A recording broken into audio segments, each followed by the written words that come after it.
La Parashá Baikra inicia el libro de Levíticos con un enfoque en los korbanot, los sacrificios.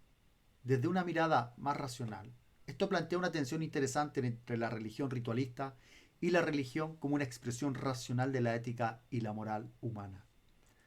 Dios está en todo y es infinito, y se manifiesta en todas las leyes de la existencia. Por lo tanto, los sacrificios de Baikra no son medios que tienen como propósito influir en Dios, sino más bien son expresiones humanas de una necesidad social y psicológica, ya que las leyes judías tienen principalmente como propósito el orden para mantener la unidad del pueblo de Israel. Así, el sistema de sacrificios puede entenderse no como una exigencia divina en el sentido de que Dios necesitara tal o cual corbán, sino más bien como una construcción social que encarna valores como la disciplina, la responsabilidad y la conciencia del otro, logrando así un desarrollo moral y por supuesto la cohesión del pueblo. En ese marco, la llamada que abre Baikra cuando dice que llamó Dios a Moshe no es tanto una intervención sobrenatural, sino una metáfora del despertar humano hacia un orden superior.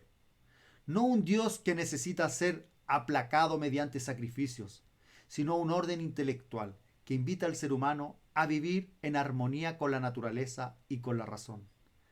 Tal vez, bajo esta luz, el paso del sacrificio físico al sacrificio interior, es decir, el dominio de uno mismo, la justicia, la comprensión del otro, es el camino real de la transformación espiritual. En este sentido, Baikra puede leerse también no como un manual de rituales físicos, sino como un reflejo histórico del viaje humano hacia una ética intelectual, que a mi entender es la forma más alta de servir a Dios. Por otro lado, el Pasuk en Baikra 4.2 trata el caso de una persona que transgrede por error alguno de los mandamientos de Dios. Ahora, ¿qué se debe hacer en este caso? Lo primero que deberíamos considerar es que el texto habla de una transgresión involuntaria. Esto ya implica una distinción entre lo intencional y lo no intencional. Por lo tanto, este tipo de transgresión involuntaria no sería una falta moral per se, sino una consecuencia de la despreocupación quizás sobre las leyes o de simplemente no comprender la realidad correctamente. En ese sentido, más que una ofensa a Dios, sería una señal de que el individuo aún no ha alcanzado el conocimiento adecuado, lo que debería a la persona igualmente avergonzarla por su descuido y negligencia. De todas formas, en la Torá, la transgresión involuntaria requería un sacrificio expiatorio. Pero debemos entender que lo que verdaderamente redime a la persona no es una acción ritual, ya que Dios no lo necesita, sino que la verdadera necesidad está en nosotros y esta es la corrección de nuestro entendimiento. La verdadera teshuvá no pasa por ofrecer algo externo, sino por una transformación interna. Reemplazar la ignorancia por conocimiento, la falla por virtud y las pasiones por la razón.